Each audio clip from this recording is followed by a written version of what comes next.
Hello दोस्तों, नमस्कार। Study portal में आप सबका स्वागत है। दोस्तों, आज हम सीटेट की आंसर की के चैलेंज अपडेट्स के बारे में बात करेंगे, क्योंकि जैसे ही सीटेट ने अपनी आंसर की डिक्लेयर की, उसी के साथ ये ऑप्शन भी बच्चों को दिया कि आप लोग आंसर की को चैलेंज कर सकते हैं। अगर आपको लगता है कि आपका क्वेश्चन का आंसर फैक्ट के आधार पर सही है और बोर्ड की आंसर की में वो गलत दिखाया गया है, then you can challenge. But मुद्दा ये नहीं है कि चैलेंज का मौका मिला, मुद्दा ये है कि चैलेंज किन शर्तों पर मिला है और क्या आपको करना है। जब से ये चैलेंज का मौका मिला, 28 तारीख से लेकर के 30 तारीख को शाम को आज 5 बजे तक इसका चांस टाइम दिया गया है। अब जब ये मौका मिला है, तो भारत है दोस्तों, यहाँ बहुत से लोग गरीब हैं, बहुत से बच्चे ऐसे जो इकोनॉमिकली और फाइनेंशियली रूप से कमज़ोर हैं।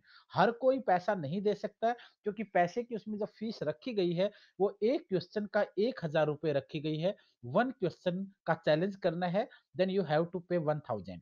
यानी अगर आपको लगता है कि 4-5 क्वेश्चन ठीक हो सकते हैं आपके, तो इसके लिए आपको 4-5 हज़ार रुपए लगाने पड़ेंगे। अब जो ये फीस रखी गई है, मानते हैं कि थोड़ी-सी ज़्यादा है बोर्ड के हिसाब से, और बच्चे कई बार कमेंट करते हैं वीडियोज़ के नीचे, अलग-अलग चैनलों पे मैंने देखा है, लूट रहे हैं, खा रहे हैं, करप्शन मचा रखा है, वो एक अलग मुद्दा है। लेकिन अगर बोर्ड ने इस ₹1000 फीस रखी है, तो हो सकता है कि उन्होंने कुछ सोच समझ के रखी हो। अगर निःशुल्क होता, तो मज़ाक बन के रहता, हर कोई चैलेंज कर देता। तो ये एक अलग मुद्दा है, बोर्ड ने जो भी किया है, वो हम लोगों को फ़ॉलो करना पड़ेगा, क्योंकि हमारे पास कोई ऑप्शन नहीं है। लेकिन अब मुद्दा ये है कि जो बच्चे कमज़ोर हैं, फाइनेंशियली वीक हैं, इकोनॉमिकली कमज़ोर हैं, वो बार-बार क्वेश्चन कॉल और मैसेज से, कमेंट से पूछ रहे हैं कि सर, जो चैलेंज किए गए प्रश्नों का फ़ायदा होगा, वो सिर्फ़ उन्हीं को होगा जो चैलेंज कर रहा है, या फिर सभी को होगा? अब ये एक बड़ा खतरनाक मुद्दा है।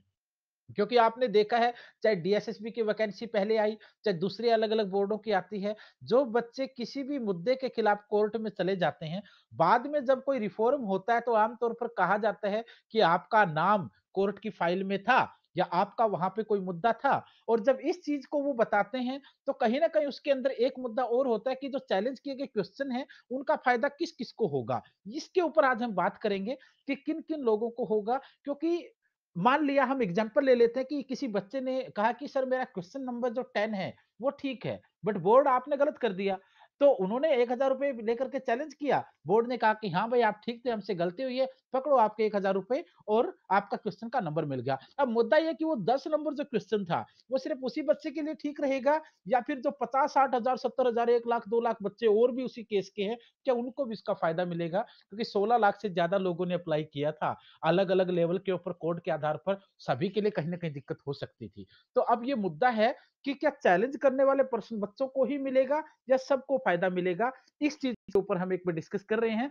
देख इसमें सबसे पहली चीज़ तो ये है कि बोर्ड आम तौर पर, हमने पहले भी सुनने में आया था कई सोर्सों से, और अब भी हमें लग रहा है कि अगर 3-4-5, हम आज भी इसी चीज़ को सोच रहे हैं कि अगर 3-4-5 क्वेश्चन अगर गलत निकलते हैं, तो मेरे हिसाब से बोर्ड ने सबको रिलीफ दे देना चाहिए, ग्रेस मार्क्स हो या बोनस पॉइंट वो हो जाना चाहिए। क्यों हो जाना चाहिए? क्योंकि इसका मतलब तो यही हुआ ना कि अगर पैसे जिन्होंने फीस दिया, उन्हीं को अगर फ़ायदा मिलेगा, तो इसका मतलब तो कि बड़ा मुश्किल हो जाएगा। बाकी लोग अगर पैसा नहीं दे सकते हैं, तो इसका मतलब उनकी मेहनत खराब, तो ये तो हो नहीं सकता है। अगर ऐसा होगा, तो शायद बोर्ड को सोच भी लेना चाहिए, और बहुत समझदार एक्सपर्ट लोग बैठे हुए वहाँ, सब्जेक्टों के भी एक्सपर्ट हैं, पॉलिसी के भी एक्सपर्ट हैं, तो हर चीज़ को वो समझते हैं, जानते हैं, तो हो सकता है कि उसका कोई अच्छा फ़ायदा सबको मिल जाए। अगर आप कमज़ोर हैं इकोनॉमिकली और नहीं पे कर सकते हैं, तो सिर्फ़ हौसला रखिए और वेट कीजिए, हो सकता है कि कुछ न कुछ अच्छा हो जाए। बट इसका मतलब ये नहीं कि सबको मिलेगा, मैं ये नहीं कह रहा हूँ। उम्मीद है, और आम तौर पर होता भी ऐसा ही है कि अगर ज़्यादा क्वेश्चनों पे बात आती है,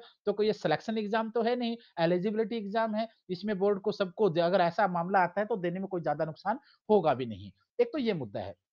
दूसरा ये है कि वरना जैसे मान लो, अगर आपको 4-5 क्वेश्चन ठीक लगते हैं और आपको 2-3 नंबर की कमी है पास होने में, और ये कॉस्टली भी पड़ जाएगा बच्चों के लिए, क्योंकि अगर आपको 4-5 हज़ार रुपए 4-5 क्वेश्चन के लगाकर आप पास हुए, तो इसका मतलब आपने मेहनत भी की, पढ़ाई भी की, और आपने पास होने के लिए 4-5 हज़ार रुपए अलग से भी लगाने पड़े, वो तो बहुत कॉस्टली हो जाएगा ना। और एक मतलब अनरूल सा भी, इलीगल सा भी मामला, हम इसको अपने दिमाग में मान के चलते हैं कि नहीं, ऐसा तो खास नहीं होना चाहिए। लेकिन फिर भी अगर इसका रिजल्ट ठीक-ठाक आता है, और कई बच्चों ने जो चैलेंज किया है, मैंने भी, कई सारे यूट्यूब पे दोस्त हैं, कई सारे कोचिंग सेंटर के अच्छे स्टाफ मेंबर्स हैं, उनके साथ भी संपर्क हुआ, और हमने भी कोशिश की है कि कल बोर्ड को कुछ दिया जाए रिटर्न में कुछ चीज़ें कि सर ये क्वेश्चन ठीक था, ये आप लोगों ने वो किया है। तो हम अपने लेवल के ऊपर भी स्टाफ मेंबर से बात करके अलग-अलग जो अच्छे चैनल के 2-3 दोस्त काम कर रहे हैं, इंस्टीट्यूट वाले भी काफ़ी बच्चे जिनके पास होते हैं, एक बात करके हम हो सकता है कि कल मंडे को इस चीज़ को दे दिया जाए, भेज दिया जाए, ताकि हम अपने लेवल पर भी आप लोगों की जितनी मदद हो सकी है,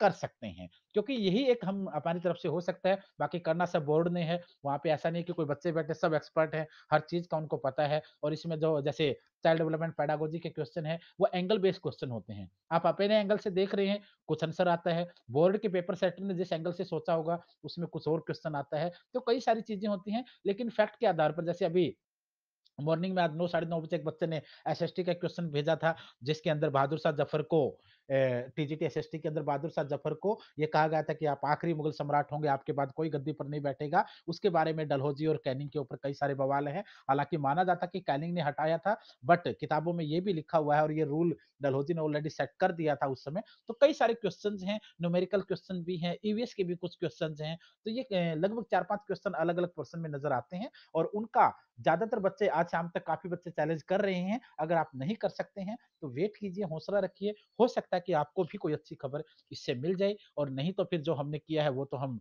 करके आए हैं, वो तो हमारे रिज़ल्ट में आएगा ही आएगा, इसमें कोई दो राय नहीं है। और अगर फिर भी आपको लगता है कि कोई क्वेश्चन आपका ठीक है और आप प्रूफ देना चाहते हैं, तो आप मुझे भी मैसेज के कमेंट में लिख कर के भेज सकते हैं या वीडियो के डिस्क्रिप्शन में आपको नंबर भी मिल जाएगा 8447410108 पर मैसेज भी कर सकते हैं। हम भी आप लोगों की बात को पहुँचाने की अपने स्तर पे भी कोशिश करेंगे क्योंकि ये मैटर अब बोर्ड के हाथों में होता है और बोर्ड के अंदर जो एक्सपर्ट लोग होते हैं, वो हर पहलू को सोच कर देखते हैं और उसी के आधार पर आपका रिजल्ट आएगा। हो सकता है कि इसी वजह से कुछ ज़्यादा देरी इन चीज़ों में थोड़ी-सी चल भी जाए, बट आप हौसला रखिए।